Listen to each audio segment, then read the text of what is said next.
creating a sustainable world with the comeback crop. We are industry building. We're smarter. New markets are developing. Major industry is joining the conversation. The 2021 Midwest iHemp Expo will be packed full of valuable content. You'll be able to access that content all year. Come learn, network, share, and grow. We'll see you at the Expo. MidwestIHempExpo.com.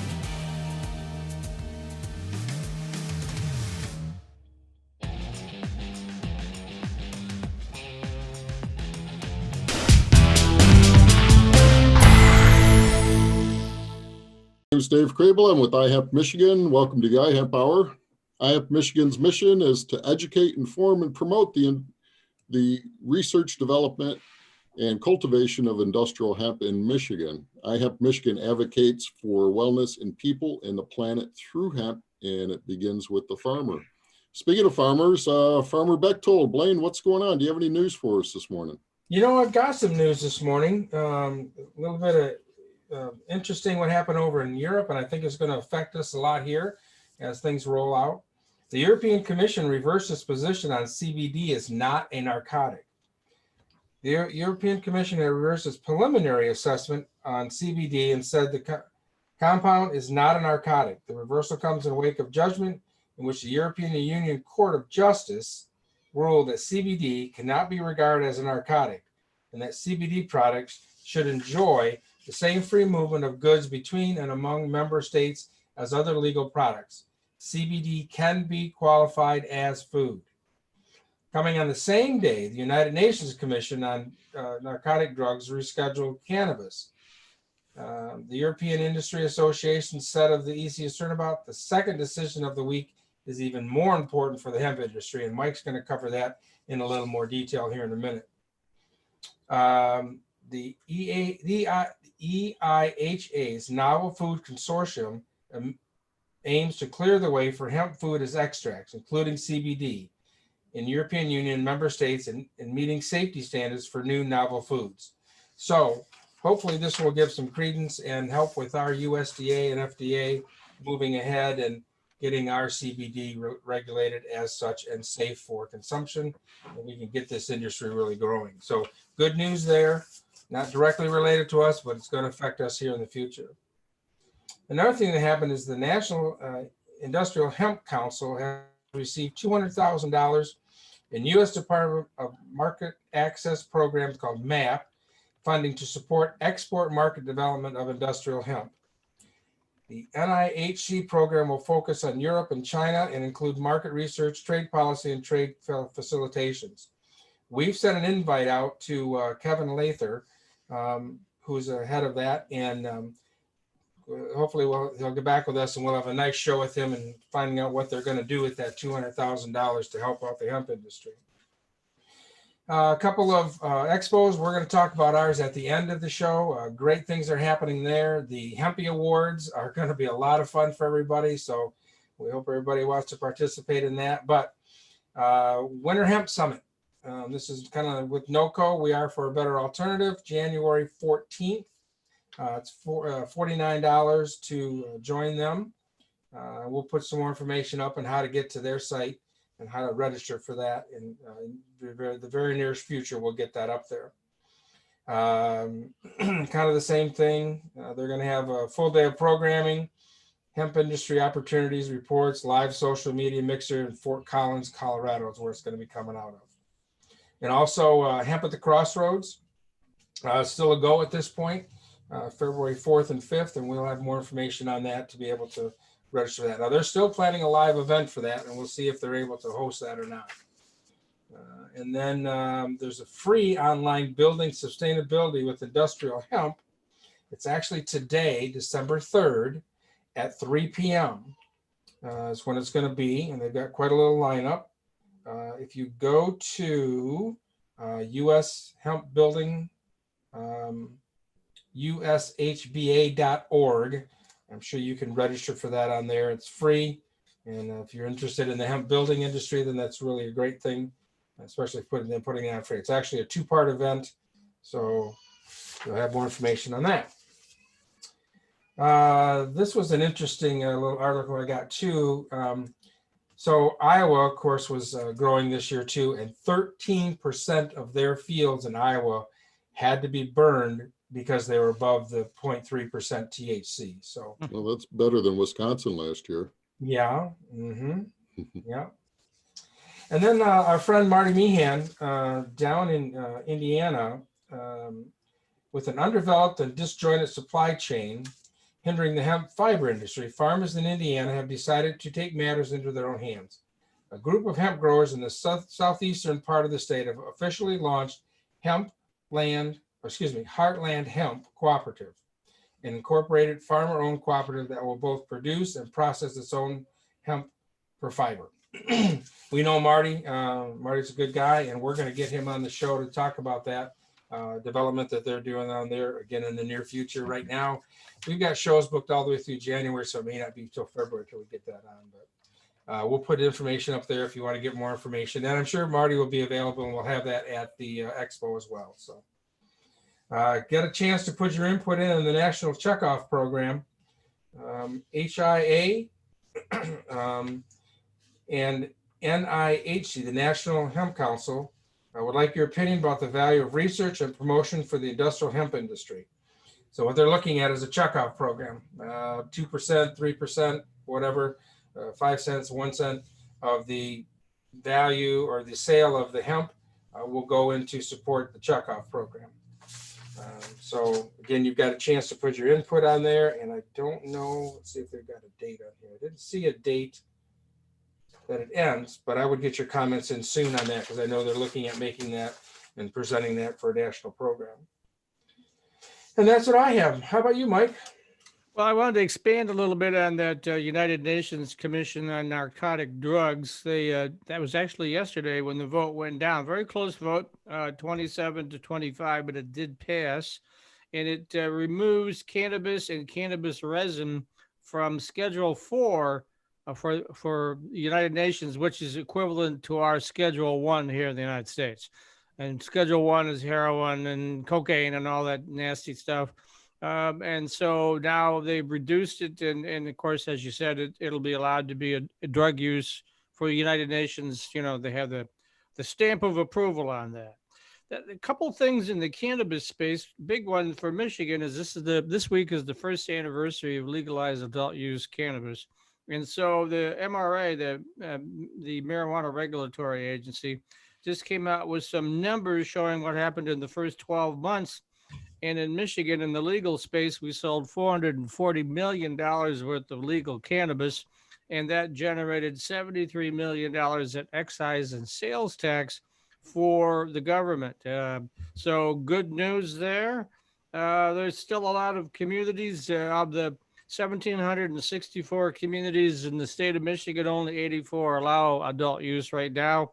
So assuming what happens next year and the year after, there's predictions that next year could easily be $1 billion, and within 2 years, $3 billion. And of course, in that all that sales tax that would come along with that excise tax. So, and right now, certainly because of the pandemic, cities and communities and school districts, everybody are really scrambling, trying to find money to replace what they're losing. And then finally, I might add, right after the show ends at 1:30, Andrew Brisboe, who is the executive director of the Michigan Marijuana Regulatory Agency, is having a live Zoom call again at 1:30, and anybody can dial in, as it were, connect and listen to what he has to say. He's going to be updating a lot of these statistics. He was soliciting questions from the marijuana community that he could address. So if you have questions, maybe some of those will be answered during that event. You can find that link on Zoom at my website, michiganmarijuanareport.com, marijuanareport.com. Again, it'll be at 1:30 this afternoon. Our show here ends at 1, so you can do both. So that's it for me, Blaine. All right, thanks. Dave, you got anything to share, or we're jumping right into the show? Well, we can touch on. Well, we want to thank both David and Dana for joining us today. David, I don't have a little background on you, so maybe when it gets your turn, you can give a little background. But Dana is the co-founder and CEO of Triminator, the global market leader in cannabis and hemp processing equipment. Founded in 2010, Triminator designs and manufactures equipment to streamline the harvesting process for farmers big and small. Dana grew up in Grass Valley, California, an area with a long-standing history of cannabis production, and holds a Bachelor in Business from the University of Colorado in Boulder. So David and Dana, go ahead and take it away. All right. Well, I'll let David kind of give an intro on himself, and you guys can pepper us with questions or whatever we'd like to talk about. Okay. Yeah, that was a solid intro for Dana there. I'll make it pretty short and sweet on mine. I'm the marketing officer for Triminator. Most day-to-day is a lot of content creation, typical digital operations, overseeing our sales team, our dealers across the world. I think we have about 440 plus dealers now. Just a lot of moving parts with that side. I'm originally from Raleigh, North Carolina, grew up in Virginia, Eastern North Carolina coast, graduated from Coastal Carolina University in South Carolina with a business degree. And I've been with Dana now for, Dana, 28, 29 months now? Yeah. So a little while. Yeah. So where's the business located at? So we have an operation in California in Grass Valley. That's where we manufacture all of our, I guess 90% of our equipment is made there. And then we have an office in Colorado as well, which is where David and I are today. So kind of in two places.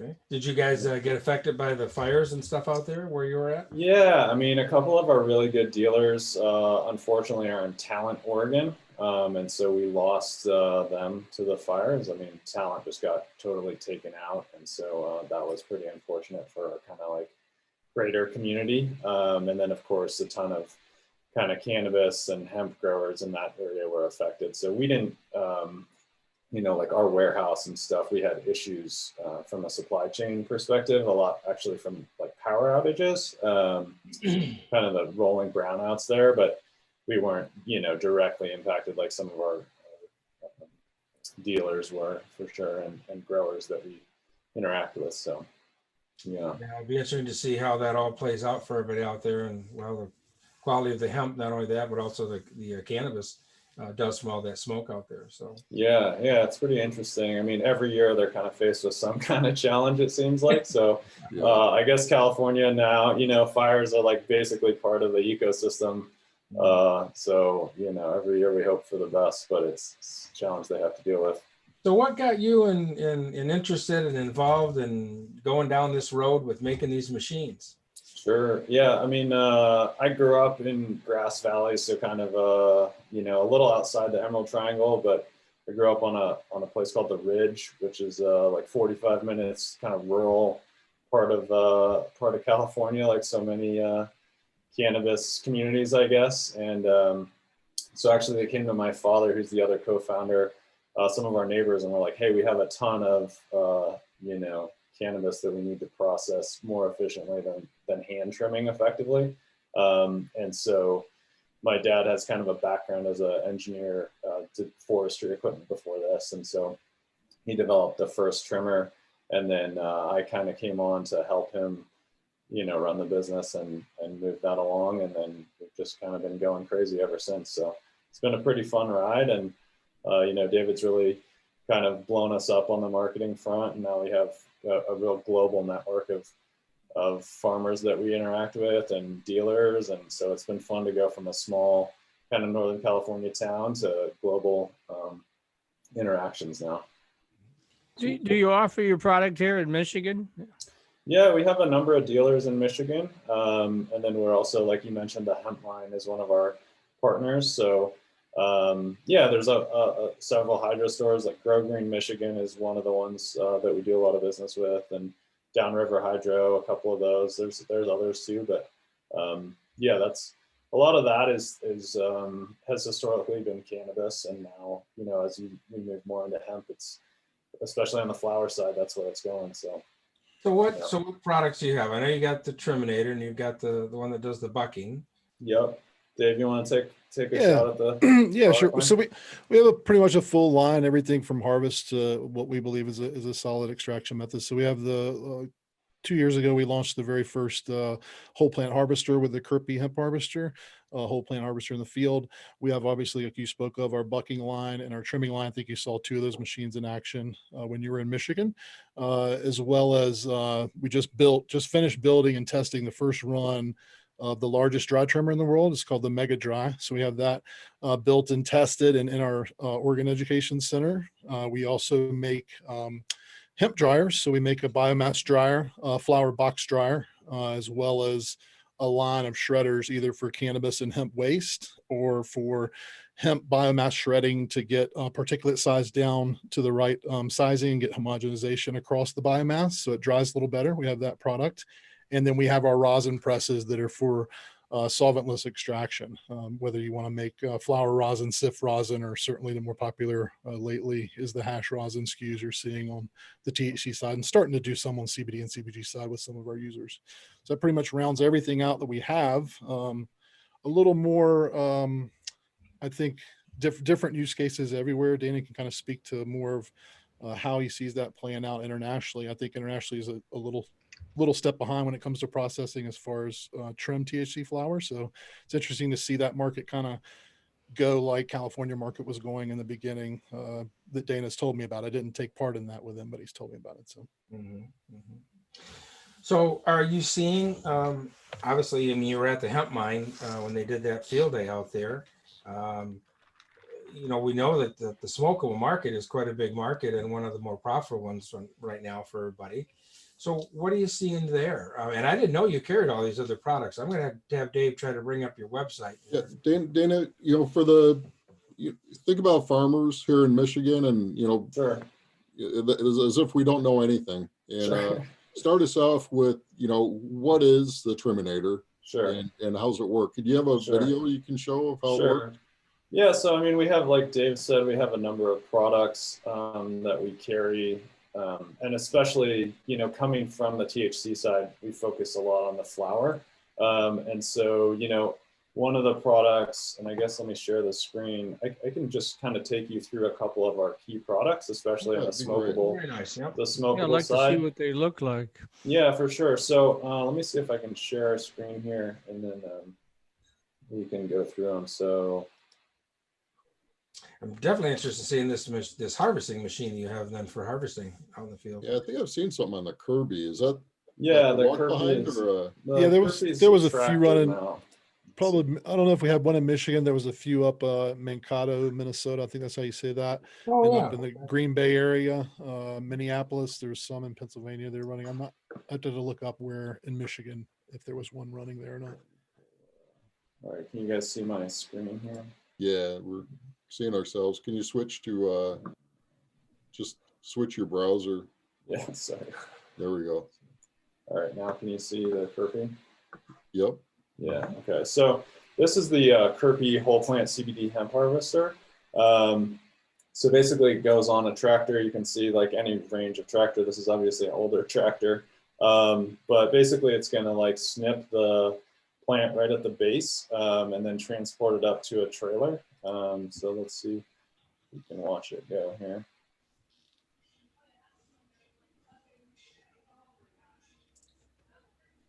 So Arnold Schwarzenegger is not your spokesperson, though, right? some... Doesn't come No. blasting in and shoot everybody or anything like that. Okay. Yeah, we should. Good to know. We're big enough now. Maybe he'd pay attention to us. But Okay. yeah, here we are. So yeah, these are, you know, like for a smokable hemp product. This was originally a tobacco harvester, and we modified it for hemp. So the nice part about it versus like say a combine or something like that is you're going to retain basically the plant is in its whole form. So if you're going to go into like a hang drying method for the smokable market, it's a, you know, like your options are basically this or hand crews. So, you know, it really does save a lot of labor. It'll do around 5 pounds or 5 acres a day.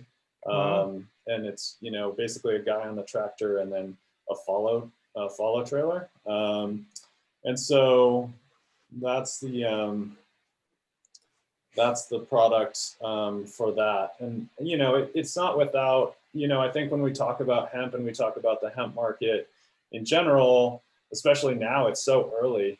Like we're still developing all the methods and all the genetics and everything. So in terms of our job as equipment manufacturers, it's hard to automate a product that's still not homogeneous. Like if you look at corn or you look at any other agricultural products that have been around for a long time, you know, genetics have evolved over time to make it more processable. And so on the hemp side, we're doing our best to kind of work with the genetics that are currently available. But like for this particular product, you know, it needs a fair amount of like leg on the base so you can actually get that prong in there, you know, and it also needs really consistent plant sizing and sort of straight good agricultural practices to work. And so we find people are really successful with it where they come from a background with another kind of like commercial background in agriculture, basically, where they understand that kind of homogenization need and the requirements of automation, basically. And so that's just kind of like, as we see it from an equipment manufacturing perspective, like we're excited as the industry evolves and the genetics evolve. And, you know, we talk to like the Hemp Mine, Humboldt Seeds, like all those folks are doing a lot of research in terms of genetics. And part of that, I think, as we go is, all right, how do we make this a more automated process, particularly on the flower, like apples and all that stuff, berries, right? Like all those things have evolved over time to be more homogeneous and easier to process, easier to move from the field to the produce shelf. And so we'll see the same thing on the smokable side with hemp.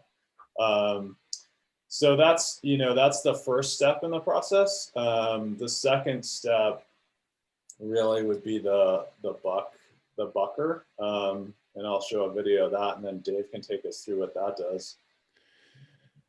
Yeah, I just want to add something too on the Kirby. Another thing I like to think about, I haven't seen it in action that much because like Dana said, it's still new industry, still emerging industry, how people are using tools, so to speak, whatever it is, whether harvest or post-harvest.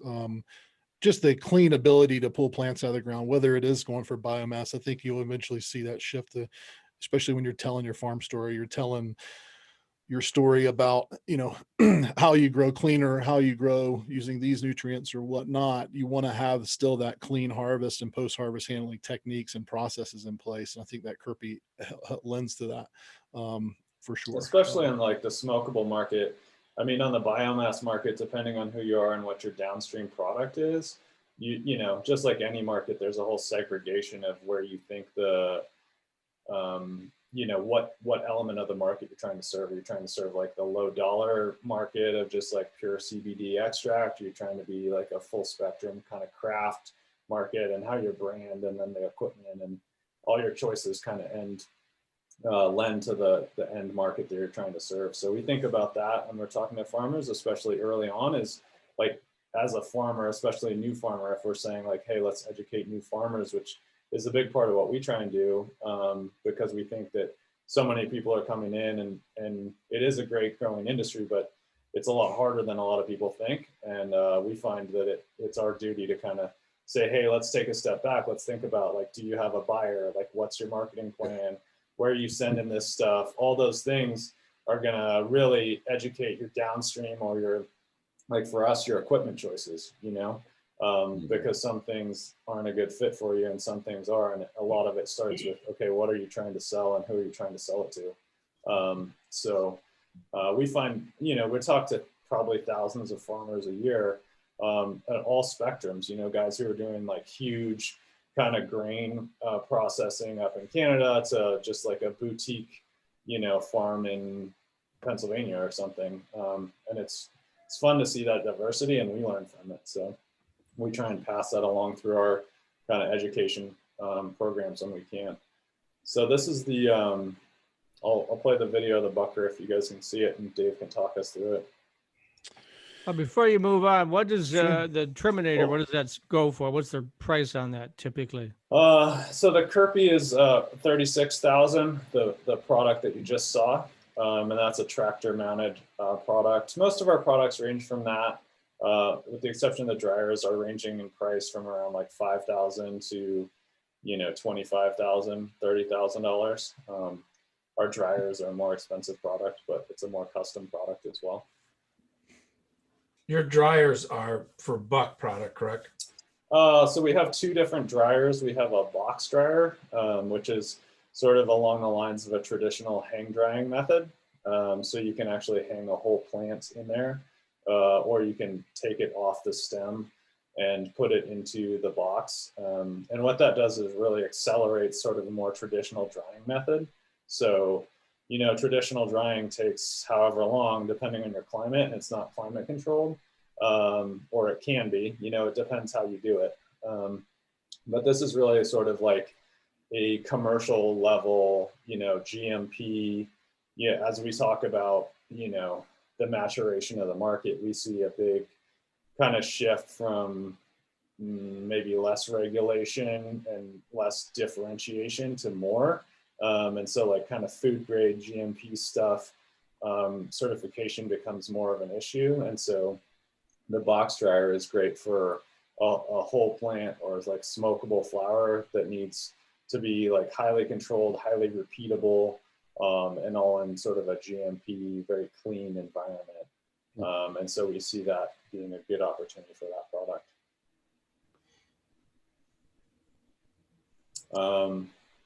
So, yeah. so you're gonna go through. You played this Bucker video already, Dana? Or you have it? Yeah, I can play it.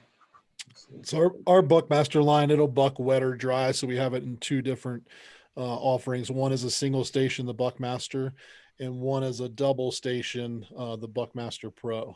Basically 150 pounds an hour, 300 pounds an hour with the double station. Tons of uses for it on both sides, THC and CBD side.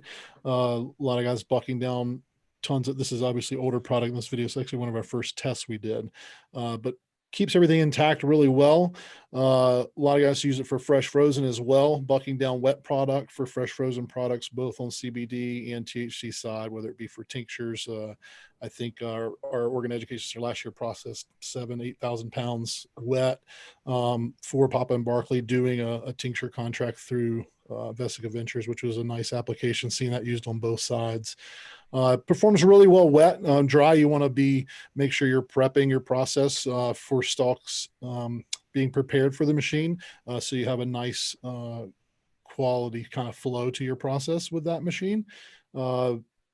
Variable speeds, you can change the speed on the buckers. You can certainly change the fittings on the dry side. It has cutters, basically. It will help kind of take the buds off the nodes there on the stalk. You're not running whole plants in this thing. You know, there's a process involved, just like any other tool with any other industry, right?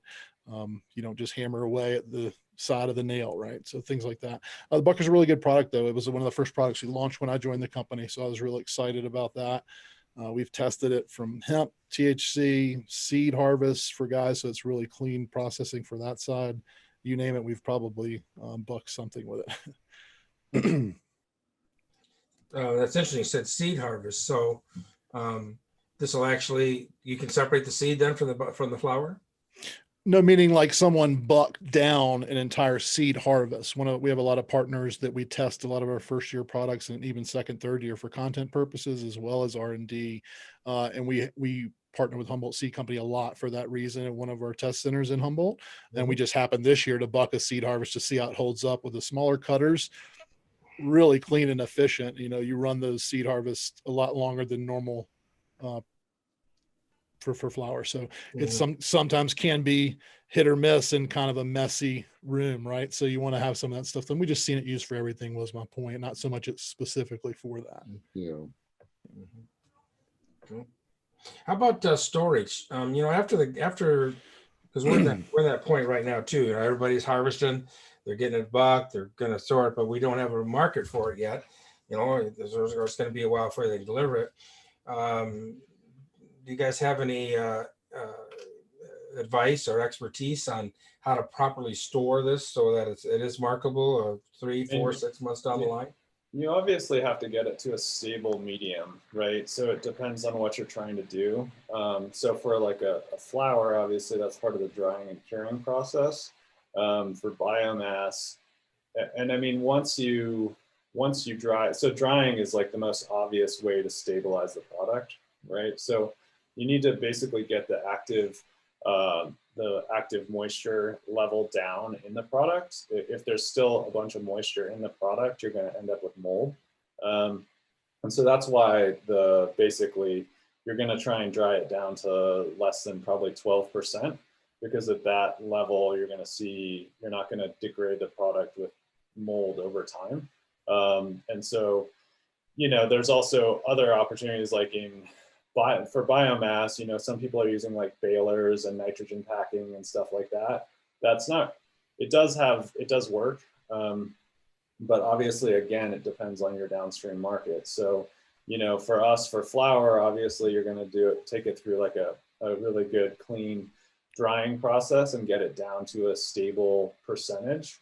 So that like 10-11% percentage. And then you're going to store it so you're not going to add moisture back into the product.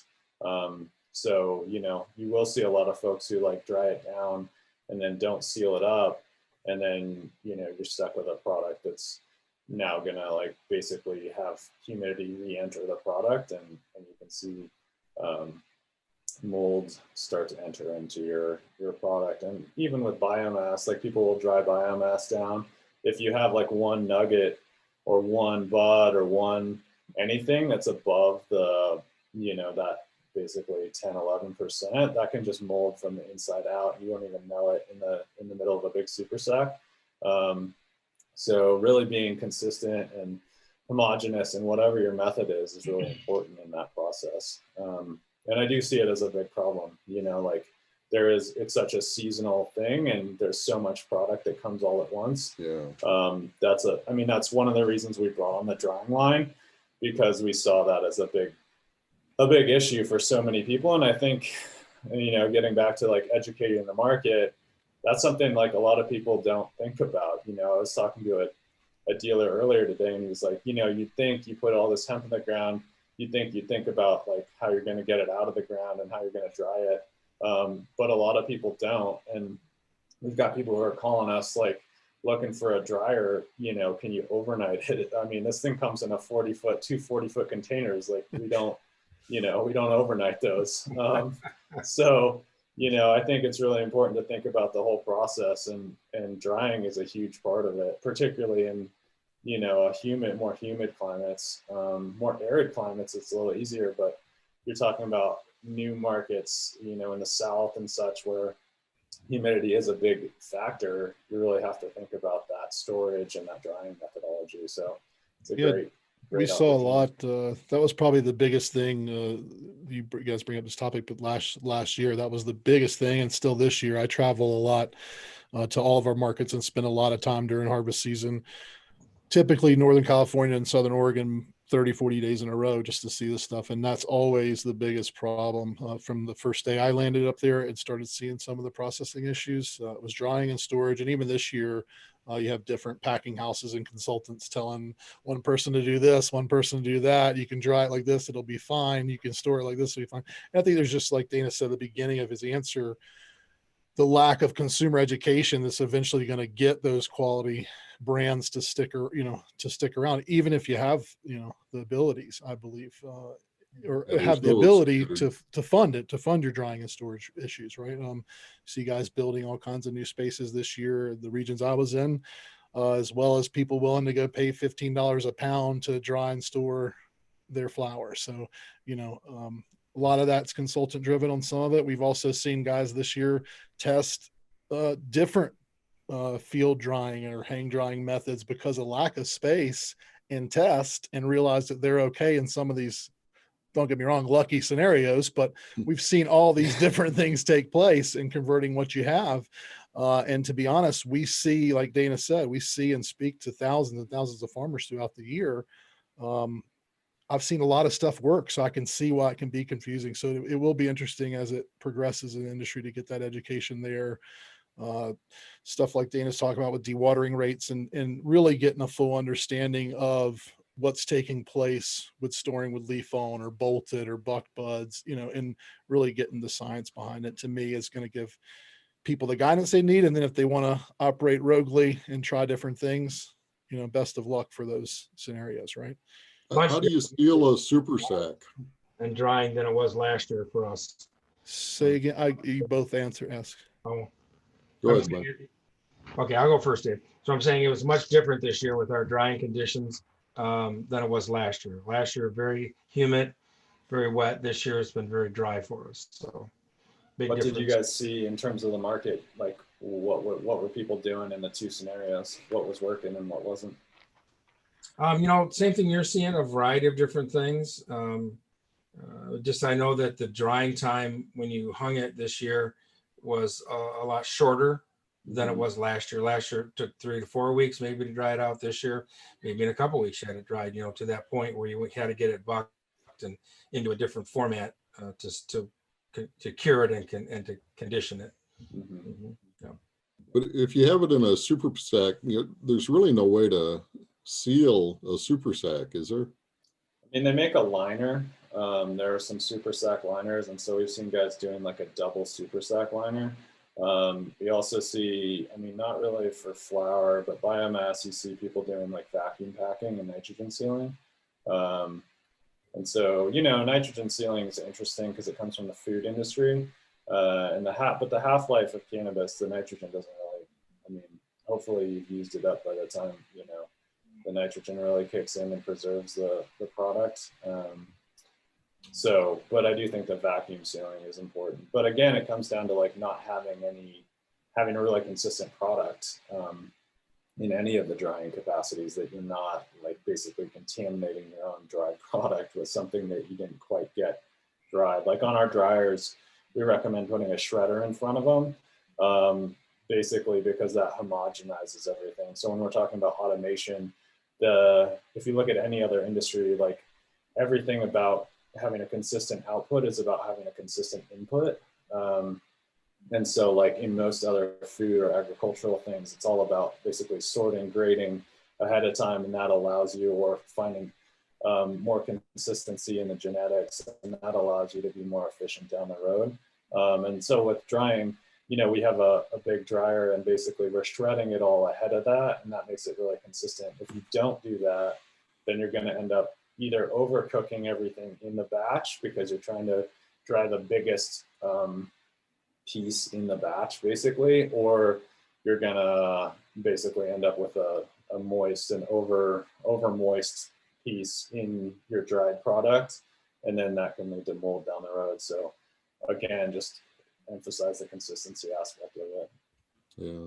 Sure. I think a lot of people we're just learning a lot more stuff coming back from that Nielsen report out of MJ Biz saying possible over a surplus of biomass, right? And you have a certain amount of years, what they're talking about, there may be a surplus. So not to be doom and gloom, but if that's the case, you're certainly going to see more and more storage issues with the dried product. So we feel like it's going to be pretty important, like he's saying, to have it homogenized down and dried properly. As well as more research on storing it, right? Especially when you're looking at surpluses in certain forms of material. Yeah, I think that's a big area for the future, is like the storage and transport. We see a lot like international too, and just like anything else, like fresh flowers or whatever, like how are we transporting this material around and making sure it's consistent and good for the consumer. Obviously the industry is going to shake out, and we hope the consumers, get enough info. That's why we have our sponsor, 357 Hemp Logistics, for transporting your hemp. There you go. I think Good we're still plug screen there, Dave. shared there. We're screen shared still through the products. You guys want to go through the rest of what we have just to see Yeah. really quick? I don't know what's on your agenda for that. Yeah, so this, what you're looking at here, this is pretty much the industry leading dry trimmer. This is the XL Dry. I believe we're in the third year of the product, Dana, is that correct? Or Maybe fourth, but yeah. maybe fourth year of the product, 60 pounds an hour dry. This thing really took off with all the hemp farmers in their first year as kind of the tool of choice, whether it be harvest teams you see just on the dry trimming side going with 5-6 of these in a trailer, individual teams or individual farms trimming their own flower. Really easy to operate. I think to get to that 60 pounds an hour, really the pre-bucking and getting mixed media running through there proper moisture content on all of our dry trimmers is super important. I want to make sure we stress that one on the show for your listeners. In that 9 to 10% range, and having it, buck down to, you're not tons of leaf on it and tons of extra stem. And, I know at scale with commercial hemp and CBD, CBG flower, regardless, like you still have to have that in your process if you want a quality output, and depending on your market. But this trimmer definitely took off and kind of swept the world, so to speak. It's just starting to show up now more in UK as well as in some of our Europe markets. Now you're looking at here, he's pulling you through this one. This is our mega dries, the one I told you about. It's right now our first test. We got it up to 1,500 plus pounds an hour. It's our first throughput dry trimming machine. So this is kind of like a region beater, so to speak, and it's at our Oregon Center right now, but somebody has an order for a few thousand pounds, you can come in and knock it out pretty quickly, and the order's out the door with your contract. So our guys there really are liking this. We're about to go in a couple weeks here with our first test with conveyors, and we'll probably blow that number out of the water, to be honest with you, and get past closer to 1,700 range So for that's dry drying trimming. and trimming? No, that is just dry trimming flower at scale. So what you're seeing is just a large dry trimmer. So this, that center typically would go through 40, 50,000 pounds of dry trimming smokable flower. And this is our in our Oregon Education Center, like I said, up in White City, just southern Oregon, Medford. So What does something like that sell for? Well, we're just pricing it, Dana. We've kicked it around a few times. That we certainly never take advantage of farmers with our pricing. This being kind of the biggest, baddest one on the market, so to speak. This one's going to range right around 115K plus conveyors, maybe a hair more than that. We haven't set a firm price on it yet, but nothing like you're seeing out of some of the large scale wet trimmers that we just feel like are overpriced, and it's little unfair to the farmers that are trying to make regional centers, regional processing centers become, the leaders in their area with dry trimming flower, which is a large percentage of smokable flower is trimmed this way. So Question for you, Dave. Sure. So in that box right there, that looks like it's trimmed flower. Yes, sir. So is that what you sent through the dryer? Yes, that's what just went through this machine in this little short clip you're watching. So you trim it product. first, then you put it through the dryer. No, sir. All this you're seeing in this mega dry video was traditionally hung dried. It's not necessarily every partner or every center we have uses all of our line of machines. It just depends on what fits with their market. We're very transparent. So some guys don't like to box dry their flower. So a large percentage of our market that use our dry trimmers still hang dry almost all their flower. This center, our partners there are one that also do that. So that was traditionally hung dry. Then bucked down, and then we ran, I don't know, 4,000 or 5,000 pounds through it that day just for our first test. And that's where these few clips that we have of it running came. We do see, just like relative to some of the question is maybe like on the process in terms of wet versus dry and the order of operations. Obviously there's like 1,000 ways to do anything, especially in the cannabis and hemp space. So everyone's got an opinion on it. What we do see is that typically for a smokable product, you're going to end up with a better end product if you do dry trim. So the majority of our trimmers are dry trimmers, meaning that you've dried it ahead of it. So either in our box dryer or in a hang dry method, or field dried, or whatever you choose, you've basically dried the product, and then you're taking the larger leaves off the bud, and then you have your smokable bud. So I was just curious, what's the input into that big dryer? What's that look like? Yeah, so it would just be like a bud with like all the leaves, like an untrimmed bud, basically. And then that gets dried, and then you run it through one of your littler trimmers. This is actually just a giant trimmer. So it's already dried when it goes into this. Oh, that's just a trimmer. I thought that was just a trimmer. Just a trimmer, yeah. It's okay. a trimmer. Really? That's It's, huge. it's the number that threw you off. Yeah. It literally trims 1,500 pounds an Yeah. hour of Oh, cannabis or that's- hemp. It's Yeah. huge. Flower. Yeah. Yeah. Yeah. Like that. Yeah. It's a scale that hadn't really been seen on the dry trimming It's side. really We the know it's, Triminator. Yeah, so it's Yeah. like super sack scale, you know, basically. that would be what? That would have to be like, I'm not up on Yeah, this. I mean, it's like a So- number of 10 super super sacks an sacks. hour of trimming. I mean, it's Yeah. probably replacing like thousands of people if you had to hand trim. Yeah. Hand Oh, trim yeah, all the that. hand trimming's expensive. Holy. Yeah. So somebody like a co-op or something like that could buy this for its members, and then they could share the expense, something along those lines, right? Yeah, that's All how we. kinds of ways, That's yeah. sort of how we see it. I mean, there are some really large facilities too, and Yeah, there's a lot of Southern Oregon in general, and any other hub region where there's a ton of hemp being grown is, seeing a dry trimmer like this in there. Like I said, these orders come in or contracts are in place.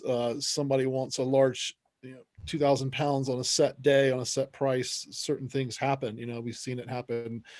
We're obviously not in that side of the game, but we see it with our farmers happen all the time. And when that stuff's taking place and the prices are right, or smokable hemp is moving, you want to go. You want to have your product bucked down, stored leaf on, proper dryness, and ready to dry trim and get on down the road, right? And that's what we see and hear from at least successful partners we've had in their efforts, right? They want to be able to trim, and this obviously blows that scale out of the water. But like you say, they're not the only game in town. There is co-ops, there is situations where other farms bring in processed material.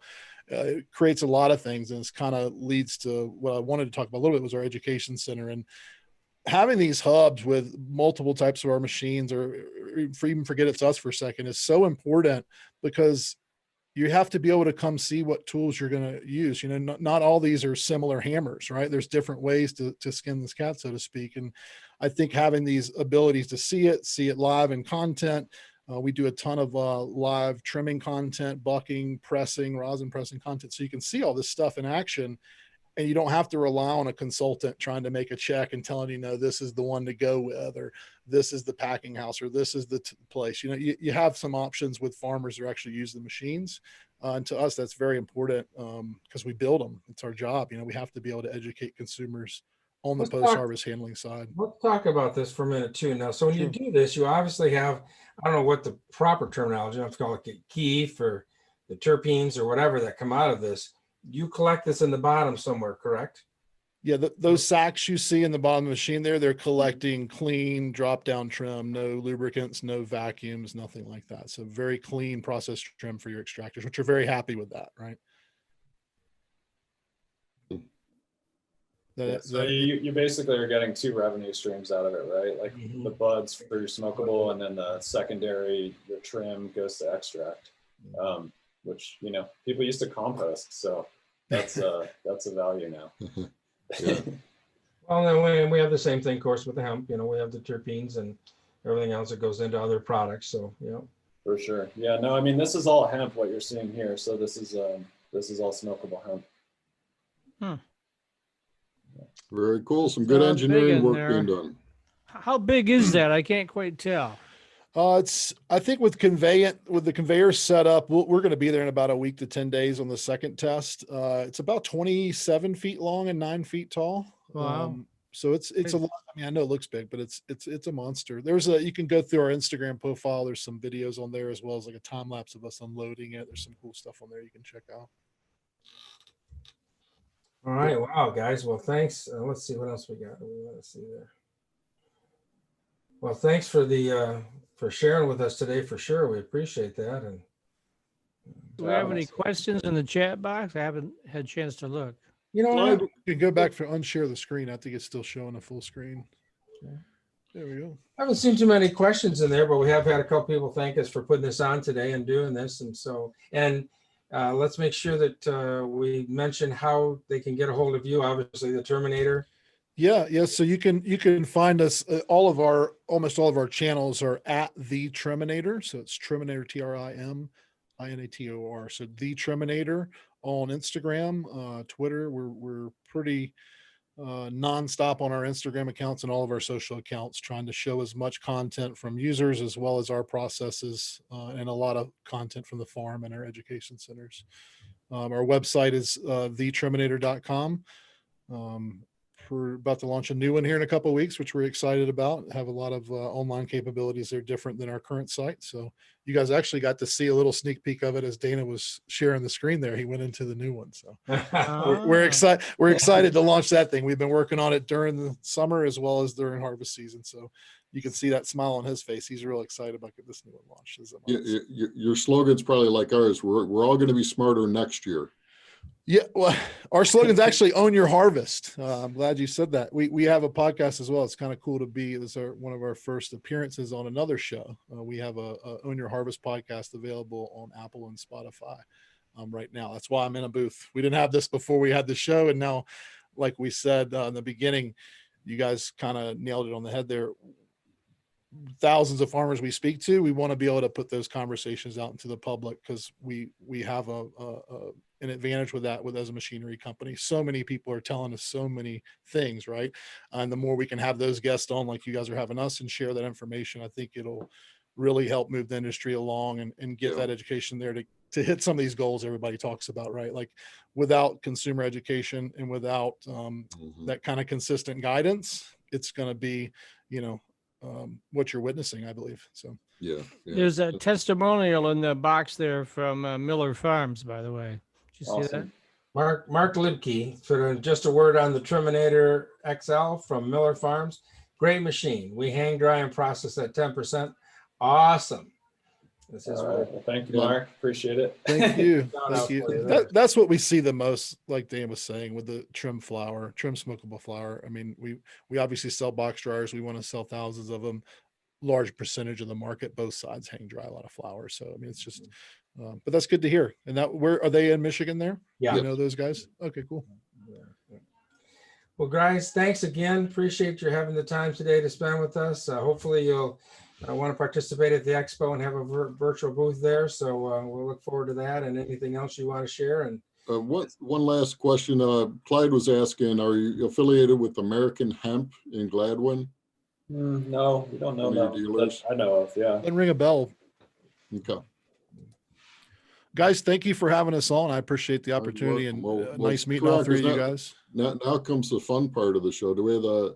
well, we do, Dave, but a couple. You guys want to stick around for this? This is the highlight of the show coming in. So, I get nervous when that gets everybody watches the show. They're not all in the same room, I guess. Really, so, but before we do that, Dave, how about if we run our sponsors logo there for a little bit, and they have a video, I think. You got that set up, or otherwise I'll do mine, and then you can do it at the end. So I can do it in a minute. Why don't you go ahead? All right, I'll do my I'll have it queued up. So one thing I do want to mention too, we want to talk about is December 1st is rolled around, and hopefully you have already sent in your application, renewed your application either for growing or processing. I know I wrote my check the other day. It was kind of painful to do, but I did for processing. So I got that in. So now if you are growing out there and you have anything in the field and you're going to harvest it and get it out of there, or if you're indoor growing now, remember that you have to contact MDART ahead of time, get it scheduled, because they've got to come out and pull that sample now. It's no longer can the farmer or grower pull that sample and send that in. So just keep that in mind as you move through the process this year as you're doing things. And then the other thing we want to talk about is the Expo. We're really excited about where this is going. We actually feel even last year was great with all the 50 speakers we had, but we feel this year we're going to be able to put out a lot more content. It's really good because we're able to bring business together. The mantra of the Expo is a sustainable world. And so it's really coming together very, very nicely. One of the fun events that we're going to have is going to be the Hempy Awards. So if you go onto the website, Midwest ihempexpo.com, it lists on there the different categories. We've got food, we've got pet products, we have innovations, textiles, miscellaneous. Now, the awards can be miscellaneous category. Anybody can win from anywhere in the world if they want to enter the contest. It's only $50 per item, so it's not a lot of money there, but it's great exposure. The other categories are all have to be anybody can enter them, but only people from the Midwest area can win them, the first 3 places in those. So like I'm going to enter the oil that I've been doing this year, the hemp seed oil. We have other people that are going to put in personal care products as far as bath bombs and oils and tinctures and things like that. So real fun. And then Saturday night we will be announcing the winners of those. And then we'll also have a photo contest, and everybody will be able to vote on the photo. We'll have a overall People's Choice winner in the photos category. At this point, we're trying to do a little live event for that at the Radisson Hotel, but we'll have to see where this goes with COVID and what restrictions we have or don't have, and if we feel it's a safe event to be able to put on. So, but again, a fun event either way. If it's not going to be live, we're still going to have a Zoom party with that and be called a masquerade party. And so we're looking forward to a lot of fun with that. So And Blaine said he's going to be wearing a tuxedo. Now that in and of itself is worth attending. So. I will James be Bond. kind of tuxedo, yes. or a tuxedo looking outfit. Let's put it. Yeah, one of those shirts, one of those Tuxedo t-shirts that looks like t-shirt, I see tuxedo. that, yeah. Like a tux snuggie or something. If we're doing the Zoom meeting, I'll probably just have a t-shirt. But if we're going to be live, I will have a tux on. So Yeah, you have to wear pants if you're going to be live. So. come on. You always got to take the fun out of it. All right. Okay, Dave, you got our sponsors. You want to roll that now, or you want I me to do. do that? Okay, Come on, back here. that's a pretty picture. There we go. 57 Hemp Logistics provides fully insured Oh, transportation. you probably can't hear it. I'm sorry. Hold on a second. Uh-oh. See, Mike, I'm not the only one that does that. Yeah. I don't know why they do that, where you have to click that button. A Zoom quirk. I don't know, but you're a lot smarter than I am. You can fix it a lot quicker than I did. 357 Hemp Logistics There we go. provides fully insured transportation and supply chain management solutions for the hemp industry. From seed to store, hemp is never just another commodity to us. With best-in-class technology and a customer portal, allows you to have 24/7 real-time visibility with our track and trace technology. Secure your hemp logistics partner for both domestic and international shipping by visiting our website at www.357company.com or call us at 844-357-SHIP. Nice video. All right. So Blaine, can I show them the website real quick? Absolutely.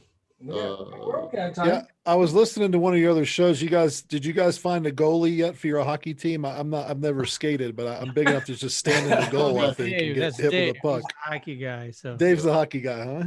We can put you in enough pads, right? You can just Put me block in a them. pad, just stick me right. I'm a big guy.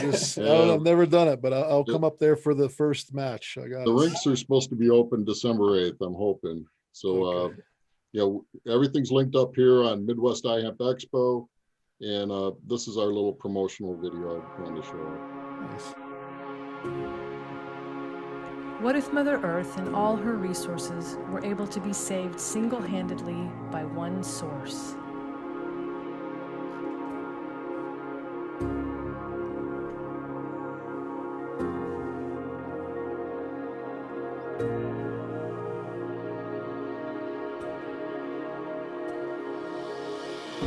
Join us this coming January to be part of an important conversation to help create a sustainable world with one of Earth's most precious and powerful resources.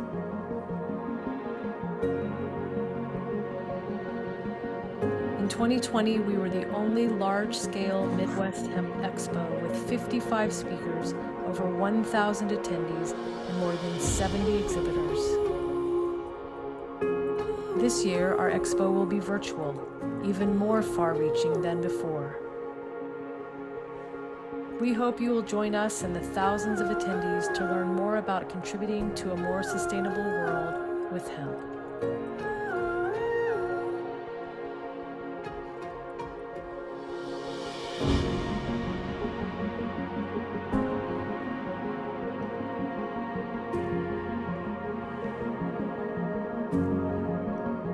All right, that's it, boys. There we go. nice video, by the way.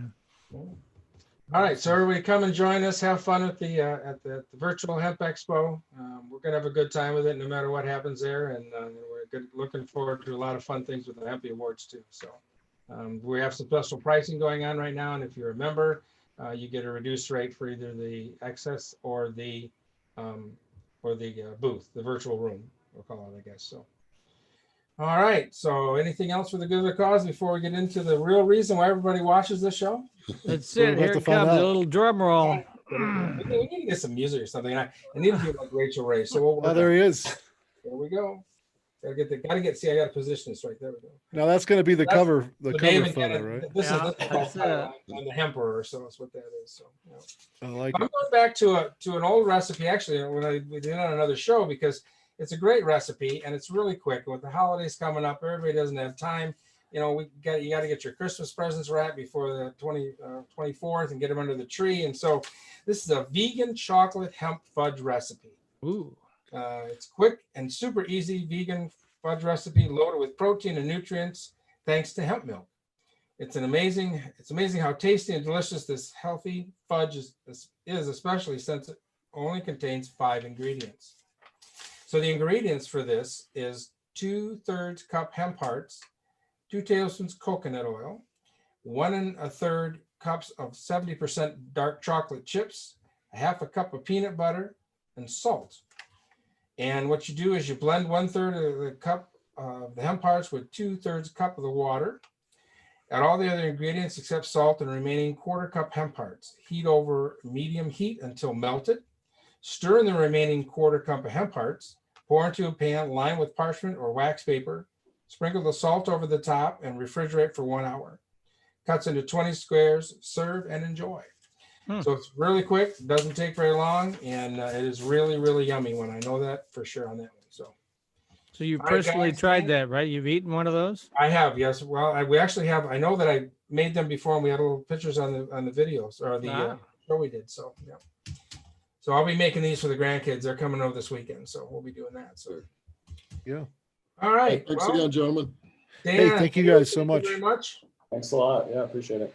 And continued success with your product and all the help that you're doing for the farmers out there. We appreciate it. Thank you, gentlemen. Thank you. All right. Thanks, guys. All right, care. thanks. Wait, one thing. Next week's show, going to be an important one. So Dr. Adam and Jeremy are going to be on. We're going to be talking about hemp and vets and programs for those. And then Dr. Adam will tell us about a lot of grant applications that you can apply for if you're looking at getting into the hemp business and different things there, either side businesses, like let's say someone buys one of the Triminators and goes out and does that, or myself with doing the oil and those kind of things. There's all kinds of some grants available that I did not know about until I talked to Dr. Adam on that. And then the 17th, we're going to have the Michigan Safe Coalition. We're going to talk with them and Verditis Labs as well. They're going to join us. And then the 24th, that's Christmas Eve. We're not going to do a show that day, but we are going to do a show on the 31st, which we're kind of excited about. Greg Pulowski is going to talk with us about the project for growing hemp in Detroit on all of the vacant acres they have there. And we may have a surprise guest that might join us in that time too. So we'll see what happens there. All right. Thanks, everybody. Good deal. All right, Thank Thank you you. thanks. guys. Take care. See ya. Peace and love.